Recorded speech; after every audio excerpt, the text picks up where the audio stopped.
Siberia के खतरनाक jail से भागे 7 कैदी 8000 मील के असंभव सफर पर निकल चुके थे और उनका मकसद था इंडिया पहुंचना। जैसे जैसे वे मंगोलिया के बेरहम डेजर्ट में आगे बढ़ते जाते हैं, वैसे वैसे सूरज की किरणें तेज होती जाती हैं, जिससे उन्हें हर 15 मिनट पर शेड में आराम करना पड़ता है। कई दिन बीत जाते हैं और उनका सारा पानी खत्म हो जाता है। तभी अचानक फिंच को पूरब दिशा में पानी का एक बहुत बड़ा तालाब मिलता है और वो ये तालाब जानूस को भी दिखाता है, लेकिन जानूस को वहाँ कोई तालाब नहीं दिखता और वो फिंच से कहता है कि वो एक मिराज है। दरअसल मिराज उस छलावे को कहते हैं जिसमें प्यासे को पानी का एक स्रोत दिखता है, लेकिन वो सच में कोई जलाशय नहीं होता, बल्कि वो सिर्फ एक भ्रम होता है। लेकिन फिंच जानूस की बात नहीं मानता और कहता है कि मुझे यकीन है कि वो एक तालाब ही है, इसीलिए हमें तुरंत वहां जाना चाहिए, नहीं तो हम प्यास की वजह से मारे जाएंगे। जानूस फिंच को बहुत समझाता है कि वहां कोई तालाब नहीं है और वहां जाकर हमारा वक्त और ऊर्जा दोनों खत्म हो जाएगा, जिससे हम प्यास की वजह से मारे जाएंगे। इस बात को लेकर फिंच और जानूस में लड़ाई छिड़ जाती है और फिंच उस तालाब की तरफ अकेले ही निकल जाता है। बाकी लोग भी प्यास की वजह से दम तोड़ने वाले थे, इसीलिए वो भी फिंच के पीछे चल देते हैं, इस उम्मीद में कि हो सके हकीकत में वहाँ कोई पानी का तालाब निकल आए। और उन्हें जाता देख जानूस को भी मजबूरन उनके पीछे आना पड़ता है। चलते चलते अचानक सभी को कुछ पंछी दिखाई देते हैं, जिससे वो समझ जाते हैं कि वहाँ कोई मिराज नहीं बल्कि सच में कोई पानी का स्रोत है, क्योंकि पंछियों का होना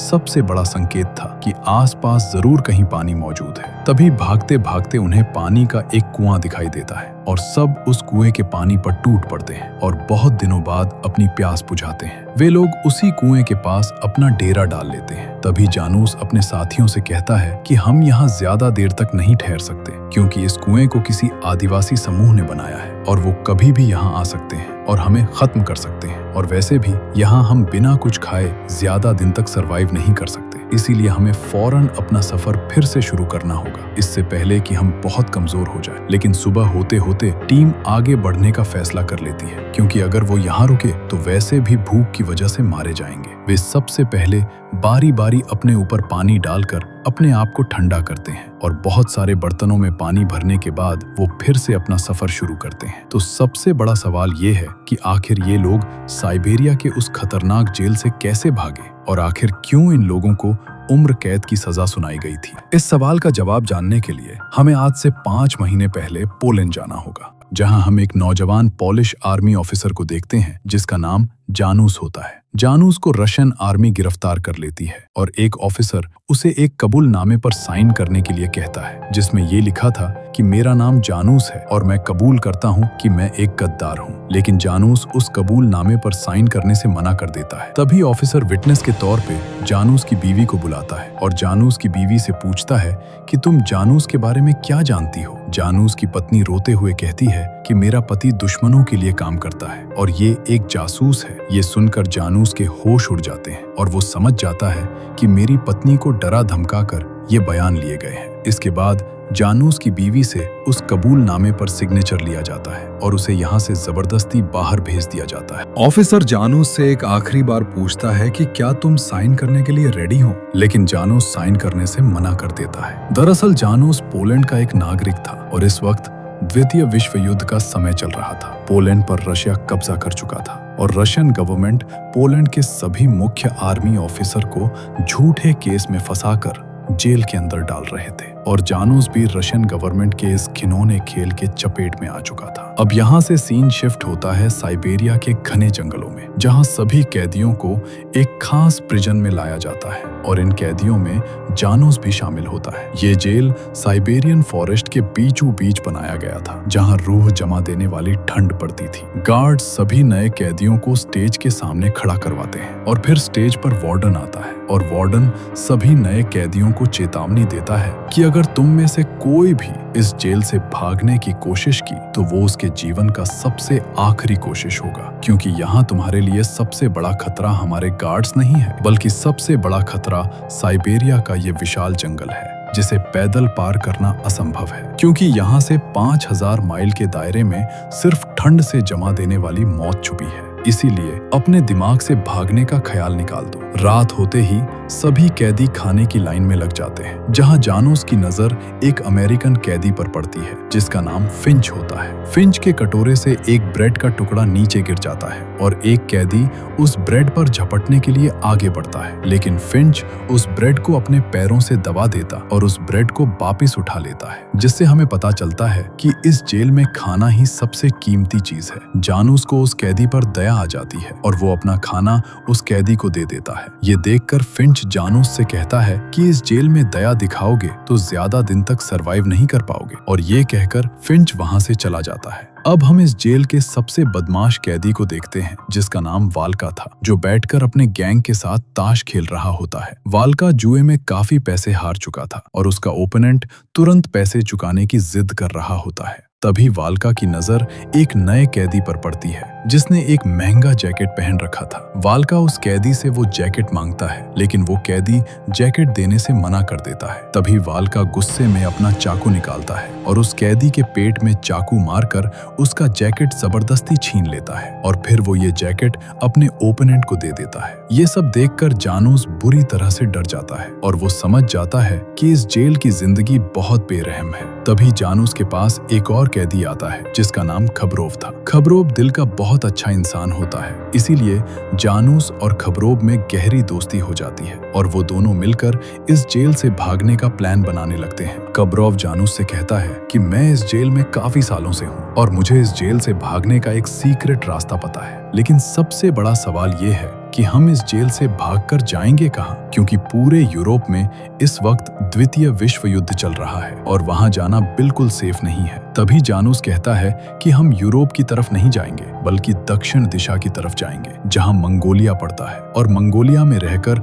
हम इंतजार करेंगे जब तक कि वॉर खत्म नहीं हो जाता और पोलैंड रशिया के कब्जे से आजाद नहीं हो जाता। इसके बाद खबरोव बर्फ में एक मैप बनाता है और जानूस से कहता है कि हमारा सबसे पहला मकसद दक्षिण दिशा में वैकाल लेक तक पहुंचना होगा, जो दुनिया का सबसे बड़ा झील है, और वहां से मंगोलिया का बॉर्डर भी काफी नजदीक पड़ता है। लेकिन भागने से पहले हमें सभी जरूरत के सामान को इकट्ठा करना होगा, नहीं तो हम बीच रास्ते में ही मौसम की वजह से मारे जाएंगे। अब प्लान बिल्कुल तैयार था, बस एक सही मौके की देरी थी। कल सभी गार्ड्स अर्ली मॉर्निंग में ही कैदियों को उठा देते हैं और फिर सभी कैदियों को लेकर कोल माइन की तरफ निकल जाते हैं ताकि इन कैदियों से माइंस की खुदाई करवाया जा सके। लेकिन बीच रास्ते में ही मौसम बहुत खराब हो जाता है और वहां तेज बर्फबारी होने लगती है। ठंडी हवाओं की वजह से टेम्परेचर इतना गिर जाता है कि कुछ कैदी रास्ते में ही अपना दम तोड़ देते हैं, लेकिन गार्ड्स को इससे कोई फर्क नहीं पड़ता और वो सभी कैदियों को लेकर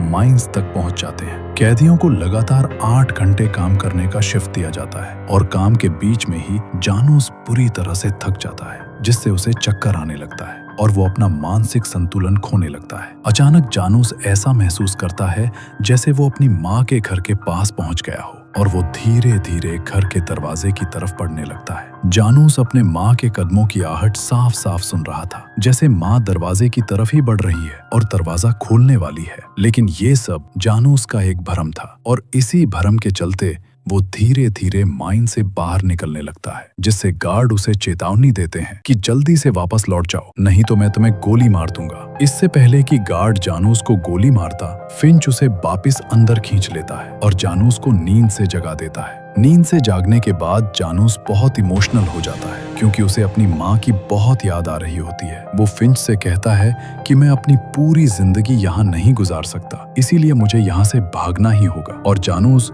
फिंच को जेल से भागने के प्लान के बारे में सब कुछ बता देता है और जानूस का प्लान सुनकर फिंच भी उसके साथ भागने के लिए रेडी हो जाता है। रात में जब सभी कैदी सोने की तैयारी कर रहे होते हैं, तभी जानूस खबरोव को जबरदस्ती खींचकर बाहर लाता है जहां बहुत तेज बर्फबारी हो रही थी और खबरोव से कहता है कि यही सही वक्त है यहां से भागने का, क्योंकि इस तेज बर्फबारी में कदमों के निशान मिटाना और गार्ड्स को चकमा देना काफी आसान है। लेकिन खबरोव भागने से मुकर जाता है और वो कहता है कि इस वक्त विंटर का मौसम चल रहा है और अगर हम इस मौसम में भागे तो ठंड की वजह से हम 1 घंटे भी नहीं टिक पाएंगे। लेकिन जानूस किसी भी कीमत पर यह सुनहरा मौका गंवाना नहीं चाहता था, इसीलिए वो खबरोव से कहता है कि अगर तुम भागना नहीं चाहते हो तो ठीक है, लेकिन तुम मुझे इस जेल से निकलने का रास्ता बता दो। फिर खबरोव उसे वो खुफिया रास्ता बता देता है जहाँ से आसानी से भागा जा सकता था, और इसके बाद खबरोव वहाँ से चला जाता है। तभी जानूस की नजर वाल्का पर पड़ती है, जो बहुत देर से जानूस और खबरोव की बातों को गौर करने की कोशिश कर रहा था। यकीनन वाल्का को शक हो चुका था कि जानूस यहाँ से भागने की प्लानिंग कर रहा है। अब यहाँ से सीन कट होता है और हम फिंच को देखते हैं, जिसके पास एक पुरानी सोने की घड़ी थी, और फिंच वो घड़ी एक कैदी को दे देता है और बदले में उससे एक डील करता है। फिंच उस कैदी से कहता है कि ठीक सुबह के 3 बजे जब सभी गार्ड्स नींद में होंगे तब तुम इस जेल का मेन जनरेटर ऑफ कर देना। दरअसल ये कैदी एक मैकेनिक था और गार्ड्स ने इसे जनरेटर ऑपरेट करने के लिए नाइट ड्यूटी पर लगा रखा था। इससे हमें मालूम होता है कि फिंच और जानूस कल सुबह 3 बजे इस जेल से भागने वाले हैं। जानूस और फिंच के अलावा 4 और भी लोग इस प्लान में शामिल हो चुके थे, और इन चारों लोगों को फिंच ने ही इस प्लान में शामिल किया था, क्योंकि ये लोग फिंच के बेहद करीबी दोस्त थे। इसके बाद जानूस अपने बिस्तर पर आराम करने के लिए चला जाता है। तभी वहां वाल्का आता है और अपना चाकू निकालकर जानूस के गर्दन पर रख देता है और कहता है कि मुझे सब मालूम है कि तुम लोग क्या खिचड़ी पका रहे हो, इसीलिए अच्छा होगा कि तुम लोग मुझे भी अपने प्लान में शामिल कर लो, नहीं तो मैं तुम्हारी गर्दन धड़ से अलग कर दूंगा। इसीलिए मजबूरन जानूस वाल्का को भी अपने टीम में शामिल कर लेता है, और अब इस टीम में कुल 7 कैदी हो जाते हैं। रात के ठीक 3 बजे वो कैदी जनरेटर को ऑफ कर देता है, और थोड़ी देर बाद गार्ड्स को कैदियों के भागने की भनक लग जाती है, जिससे पूरे जेल में अफरा तफरी मच जाती है, और गार्ड्स तुरंत अपने खोजी कुत्तों के साथ उन कैदियों को ढूंढने निकल जाते हैं। अब हम कैदियों को देखते हैं जो जेल से भाग चुके थे, और वो लगातार एक दिशा में दौड़ रहे होते हैं। थोड़ी देर बाद सभी कैदी थक कर बैठ जाते हैं, लेकिन जानूस उन्हें हिम्मत देता है और कहता है कि हमें भागते रहना होगा, नहीं तो वो खोजी कुत्ते हमें ढूंढ निकालेंगे। यह सुनते ही सभी कैदी फिर से उठते हैं और पूरी ताकत से भागने लगते हैं। वहां इतनी तेज बर्फबारी हो रही होती है कि कैदियों को सामने कुछ नहीं दिख रहा होता, और वो बस अंदाजे से भाग रहे होते हैं। तभी जानूस को एक आइडिया आता है, और वो वाल्का से उसकी नाइफ मांगता है और पेड़ के कुछ छाल को काटकर बहुत सारा मास्क तैयार कर लेता है, जिससे वे लोग अब साफ साफ देख सकते थे, और उनकी रफ्तार भी पहले से काफी बढ़ जाती है। कुछ घंटे दौड़ने के बाद वे लोग बुरी तरह से थक जाते हैं और एक पत्थर के नीचे पनाह लेते हैं। जानूस सभी कैदियों से कहता है कि हमें यहाँ से हजारों मील दूर मंगोलिया तक पहुँचना है, इसीलिए हमें अपना खाना बचाकर रखना होगा, और वो सभी कैदियों को अपना अपना खाना एक जगह जमा करने के लिए कहता है, ताकि वो सबको बराबर बराबर खाना दे सके। इसके बाद सभी कैदी अपने साथ लाए खाने को निकालते हैं और एक जगह जमा कर लेते हैं। जानूस हिम्मत दिखाता है और वाल्का से भी पूछ लेता है कि क्या तुम अपने लिए खाना लेकर नहीं आए। सभी सोच रहे होते हैं कि वाल्का अपना खाना जमा नहीं करेगा, क्योंकि ये एक नंबर का बदमाश और मतलबी है, लेकिन वो परिस्थितियों की नजाकत को समझता है और अपना भी खाना निकालकर जमा कर देता है, जिससे सब हैरान रह जाते हैं। थोड़ी देर आराम करने के बाद वो फिर से अपना सफर शुरू करते हैं, लेकिन मौसम की मार उनके सफर को बहुत मुश्किल बना देती है। पर वो रुकते नहीं, वो लगातार चलते रहते हैं, क्योंकि इस ठंड में ज्यादा देर रुकने का मतलब था मौत। कई दिन लगातार चलने के बाद फाइनली मौसम साफ होता है और धूप निकल आती है, जिससे उन लोगों को आराम करने का एक मौका मिल जाता है। जानूस सूर्य की रोशनी का इस्तेमाल करके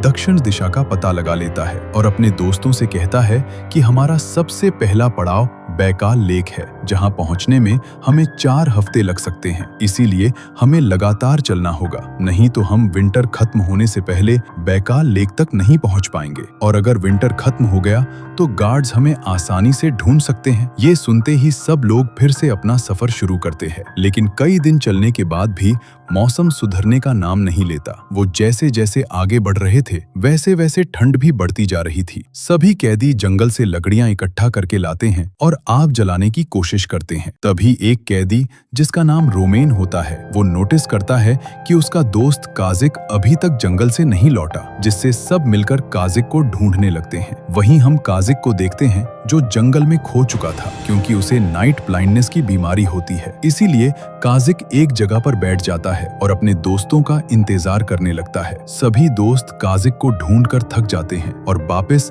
अपने ठिकाने पर आकर आग के पास बैठ जाते हैं। तभी रोमेन को जंगल में एक परछाई दिखती है, जैसे सामने कोई बैठा हो, और जैसे ही सभी लोग उस परछाई के पास जाते हैं वैसे ही वो देखते हैं कि वहां काजिक बैठा है जो ठंड की वजह से पूरी तरह जम चुका है और उसकी सांसें थम चुकी है। इसके बाद सभी कैदी मिलकर काजिक को दफना देते हैं और अपने सफर पर वापस निकल जाते हैं। सभी लोग काजिक की मौत से बहुत दुखी थे, लेकिन वाल्का बहुत खुश था और वो सभी लोगों से कहता है कि चलो अच्छा हुआ, अब काजिक के हिस्से का खाना मैं खाऊंगा। और ये बातें सुनकर सभी लोग वाल्का पर बहुत गुस्सा हो जाते हैं। अब यहाँ से सीन शिफ्ट होता है 5 हफ्ते बाद, जहाँ हम ग्रुप को देखते हैं जो साइबेरिया के ठंडे बीहड़ को पार कर चुके थे और वो लेक बैकाल के बहुत करीब आ चुके थे। लेकिन इस सफर से सबकी हालत बहुत खराब हो चुकी थी और जिसे जो मिल पा रहा होता है वही खा लेता है। सभी जन एक गुफा में अपना ठिकाना डालते हैं। तभी वाल्का चुपके से जानूस के पास आता है और एक कैदी की तरफ इशारा करके कहता है कि क्यों न हम इसे मारकर खा जाएं, क्योंकि हमने कई दिनों से अच्छा खाना नहीं खाया है और ऐसा ही चलता रहा तो हम बहुत जल्द भूखे मर जाएंगे। जानूस कहता है कि ये सब लोग मेरा परिवार है और मैं इन्हें मारने के बारे में कभी सोच भी नहीं सकता, इसीलिए अच्छा होगा कि तुम लेक वैकाल पहुंचने तक वेट करो, क्योंकि मुझे यकीन है कि वहां बहुत सारा खाना होगा। वाल्का गुस्से में कहता है कि तुमने कहा था कि हम 4 हफ्ते में लेक वैकाल पहुंच जाएंगे, लेकिन आज 5 हफ्ते हो गए। रात में अचानक फिंच जानूस और वाल्का को उठाता है और उन्हें लेकर एक भेड़ियों के झुंड के पास चला आता है जो एक हिरन का शिकार करके खा रहे होते हैं। तीनों कैदी उन भेड़ियों को डराकर भगा देते हैं और उनके शिकार को छीन लेते हैं। कई दिनों बाद खाने को देखकर सभी लोग शिकार पर टूट पड़ते हैं और मांस को नोच नोच कर खाने लगते हैं। कुछ देर बाद जानूस अपना सामान बांधता है और फिंच से कहता है कि तुम लोग यहीं रुको, मैं अकेले ही आगे का सफर करूंगा और लेक वैकाल को ढूंढने की कोशिश करूंगा, क्योंकि मुझे लगता है कि हम खो चुके हैं और मैं फिर से तुम लोगों को थकाना नहीं चाहता। इसीलिए तुम लोग यहीं इंतजार करो और अगर मैं वापस लौट कर आ पाया तो ठीक है, नहीं तो तुम लोग मेरे बिना ही आगे का सफर शुरू कर देना। और ये कहकर जानूस अकेले ही वैकाल लेक को ढूंढने निकल जाता है। अब कहानी शिफ्ट होती है 2 दिन बाद, जहां हम जानूस को देखते हैं जो अपने टीम के पास वापस लौट आया था और उसकी हालत बहुत खराब दिख रही होती है। जानूस अपने टीम से कहता है कि मैंने लेक को ढूंढ निकाला और लेक यहाँ से बस 2 दिनों की दूरी पर है, और ये कहकर जानूस बेहोश हो जाता है। जब जानूस को होश आता है तो टीम फिर से अपना सफर शुरू करते हैं और 2 दिन बाद वो ऐसी जगह पहुंच जाते हैं जहां से लेक वैकाल साफ साफ दिखाई दे रहा था। और लेक को देखकर सभी लोगों में एक आत्मविश्वास आ जाता है और वे खुशी के मारे झूम उठते हैं। वो पहाड़ी से नीचे उतर ही रहे होते हैं, तभी फिंच को एहसास होता है कि कोई अनजान शख्स हमारा पीछा कर रहा है और फिंच उस शख्स को देख लेता है जो एक पेड़ के पीछे छुप गया था। जानूस वाल्का को उस शख्स के पीछे जाने के लिए कहता है और बाकी सब सामने से उसकी तरफ बढ़ते हैं। वे लोग जैसे ही पास आते हैं वैसे ही वहां से एक लड़की निकलकर भागने लगती है जो देखने में काफी कमजोर लग रही थी, जैसे वो कई दिनों से भूखी हो। वाल्का उस लड़की पर हमला करता है, इससे पहले ही जानूस उसे रोक देता है और उस लड़की के पास जाकर उससे बात करने की कोशिश करता है, लेकिन वो लड़की इतनी डरी होती है कि वो जानूस से कुछ नहीं कहती। जानूस अपने टीम से कहता है कि हम इस लड़की को यहाँ बेसहारा नहीं छोड़ सकते, नहीं तो ये भूख की वजह से मर सकती है। तभी वाल्का जानूस को साइड में करता है और गुस्से में कहता है कि हम इस लड़की पर विश्वास नहीं कर सकते, क्योंकि हो सकता है कि ये रशियन फौज के द्वारा भेजी गई कोई जासूस हो। फिंच भी उस लड़की को अपने साथ ले जाने से इनकार कर देता है और टीम उस लड़की को वहीं छोड़कर आगे बढ़ जाती है। थोड़ी देर बाद वो लेक के किनारे पहुंच जाते हैं, जहां उनकी नजर एक बड़े से बारासिंघा पर पड़ती है जो कीचड़ में फंस चुका होता है। और ये देखकर सभी लोग तेजी से भागते हैं और उस बारासिंघा को घेर कर उसका शिकार कर लेते हैं। वे लोग लेक के किनारे ही अपना ठिकाना डालते हैं और आग जलाकर मांस को पकाने लगते हैं। तभी एक कैदी जिसका नाम जोरान होता है उसे उस लड़की की चिंता सताने लगती है और वो उस लड़की को ढूंढने के लिए चुपके से निकल जाता और थोड़ी देर बाद उस लड़की को लेकर वापस ठिकाने पर आ जाता है। जोरान अपने दोस्तों से कहता है कि इस लड़की का नाम एरिन है और ये कई दिनों से हमारा पीछा कर रही थी ताकि ये सुरक्षित महसूस कर सके। इसके बाद हम एरिन को खाना खाते देखते हैं और वो ऐसे मांस को खा रही थी जैसे वो कई दिनों से भूखी हो, जिससे हमें मालूम होता है कि टीम ने एरिन को अपने साथ रहने की मंजूरी दे दी है। थोड़ी देर बाद एरिन का पेट भर जाता है और वो सभी लोगों को अपनी कहानी बताती है।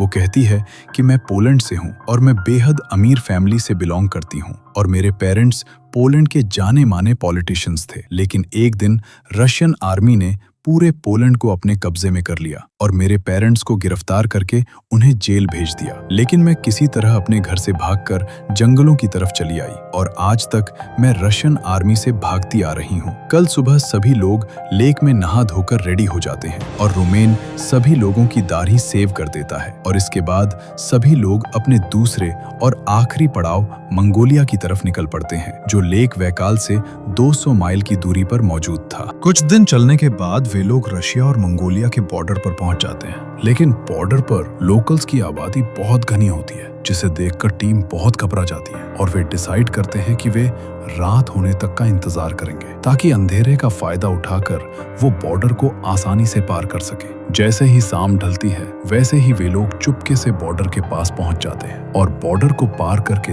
मंगोलिया में इंटर कर जाते हैं। लेकिन आखिरी वक्त में वाल्का वहीं रुक जाता है और जानूस से कहता है कि मैं अपने मदरलैंड रशिया को नहीं छोड़ना चाहता, इसीलिए तुम लोग मुझे यहीं छोड़ दो और आगे बढ़ जाओ। वाल्का जानूस को एक आखिरी गुड बाय कहता है और वापस रशिया के पहाड़ियों की ओर लौट जाता है। टीम कल सुबह तक मंगोलिया के मरुस्थल तक पहुंच जाते हैं और फाइनली उनका सफर यहाँ खत्म हो जाता है, जिससे वे लोग खुशी के मारे उछल पड़ते हैं और उन्हें लगता है कि अब वो इस जगह पर आजादी से रह सकते हैं। लेकिन उनकी खुशी तब मातम में बदल जाती है जब उनकी नजर एक गेट पर पड़ती है जिसमें मंगोलिया के प्रेसिडेंट और रशिया के प्रेसिडेंट की तस्वीर लगी होती है, जो एक दूसरे से हाथ मिला रहे होते हैं, जिससे वो समझ जाते हैं कि मंगोलियन गवर्नमेंट भी रशिया के कम्युनिस्ट गवर्नमेंट के साथ मिल चुकी है। इसका मतलब मंगोलिया भी अब उनके लिए सेफ नहीं था, क्योंकि यहाँ भी रशियन आर्मी कभी भी आ सकती थी और इन्हें गिरफ्तार करके वापस जेल में डाल सकती थी। फिंच कहता है कि हमारे सारे मेहनत पर पानी फिर चुका है और अब मंगोलिया भी हमारे लिए सेफ ठिकाना नहीं है, इसीलिए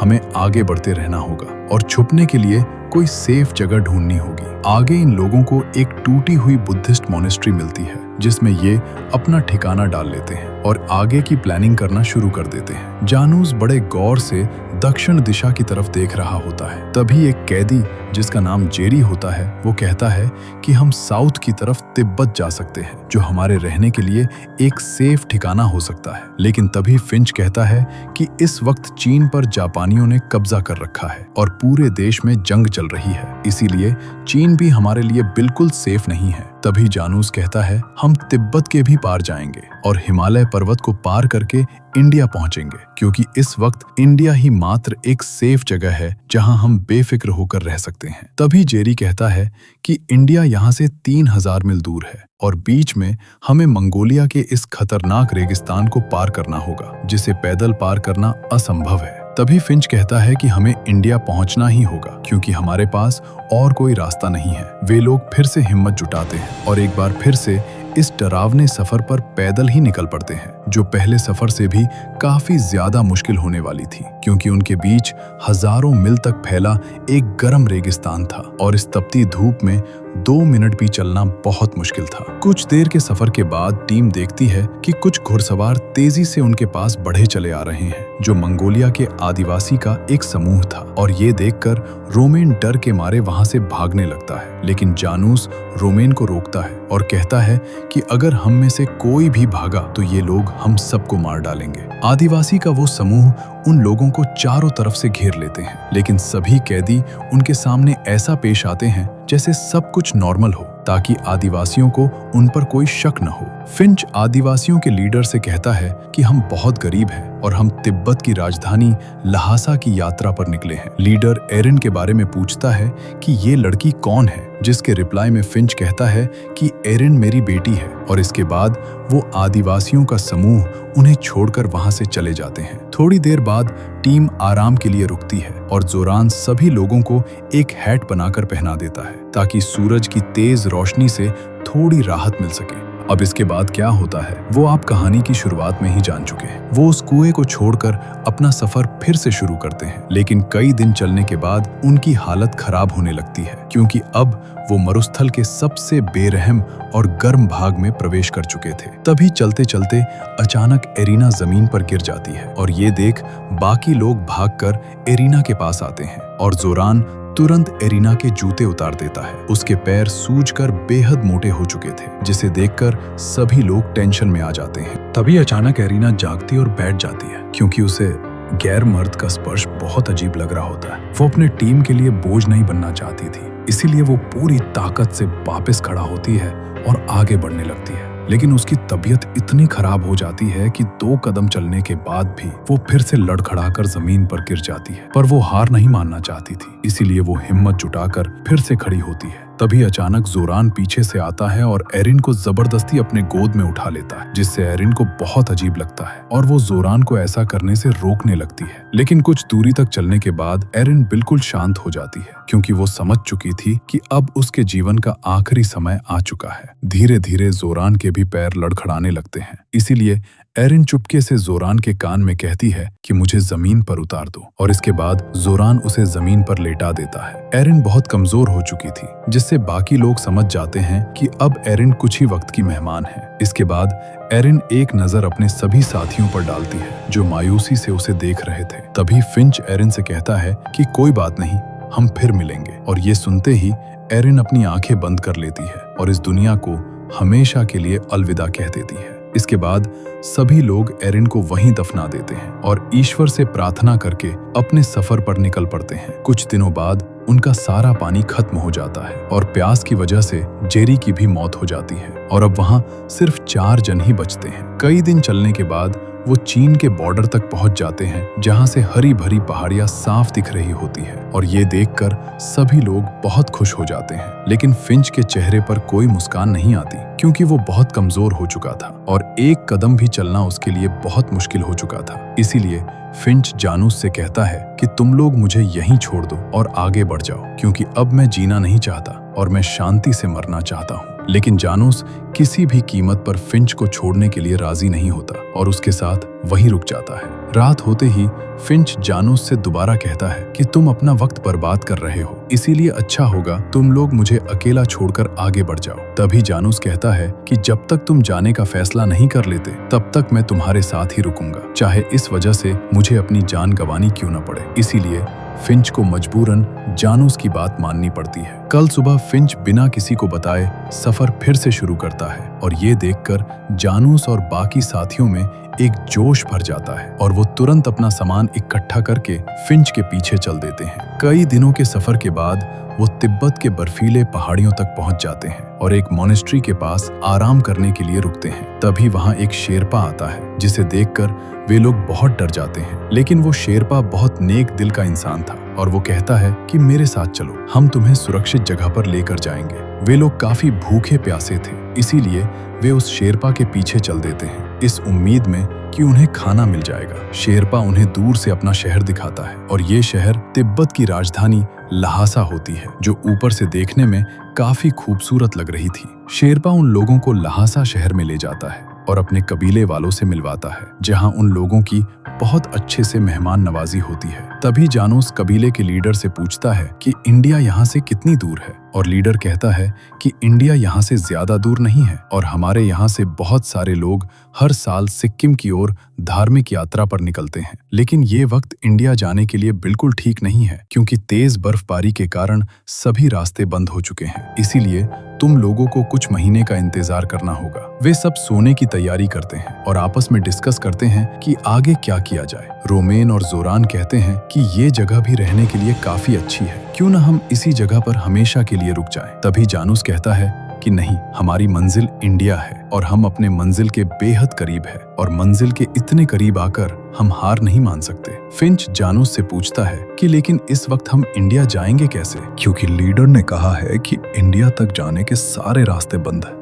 ये बात सुनकर जानूस मुस्कुराता है और कहता है कि हम कब से रास्ते की चिंता करने लगे। और इसके बाद चारों जन अपने आखिरी पड़ाव पर निकल पड़ते हैं और कुछ दिनों के सफर के बाद वे सिक्किम की पहाड़ियों पर एंटर कर जाते हैं। तभी कुछ महिलाओं की नजर इन लोगों पर पड़ती है जो चाय के खेतों में काम कर रहे थे, और फिर देखते ही देखते गांव की भीड़ इन लोगों को घेर लेती है और सब इन्हें हैरानी की नजर से देखने लगते हैं। लोकल लोगों के मिलनसार अंदाज और आंखों की चमक से टीम समझ जाती है कि वो प्रेम की धरती भारत में आ चुके हैं, जिससे उन चारों को खुशी का ठिकाना नहीं रहता। जब गांव वालों को मालूम होता है कि ये लोग रशिया से यहाँ पैदल आए हैं तो सभी हैरान रह जाते हैं और इस जाबाजी के लिए उन्हें अप्रिशिएट करते हैं। कहानी के अंत में हमें दिखाया जाता है कि जानूस को 45 साल लग गए अपने कंट्री पोलैंड पहुंचने में, जब पोलैंड को फाइनली 1988 में रशिया से आजादी मिलती है और फाइनली जानूस का वो सपना सच हो जाता है, जो सपना वो साइबेरिया के जेल में देखा करता था। उसके सामने उसका घर था और वो धीरे धीरे अपने चौखट की ओर बढ़ रहा था, लेकिन इस बार उसकी माँ हकीकत में दरवाजा खोलती है और जानूस को अपने गले से लगा लेती है और ये कहानी यहीं खत्म हो जाती है। कहानी कैसी लगी कमेंट्स में बताइए और ऐसी ढेर सारी इंटरेस्टिंग स्टोरीज के लिए चैनल को सब्सक्राइब कीजिए। मिलते हैं एक और इंटरेस्टिंग टॉपिक के साथ।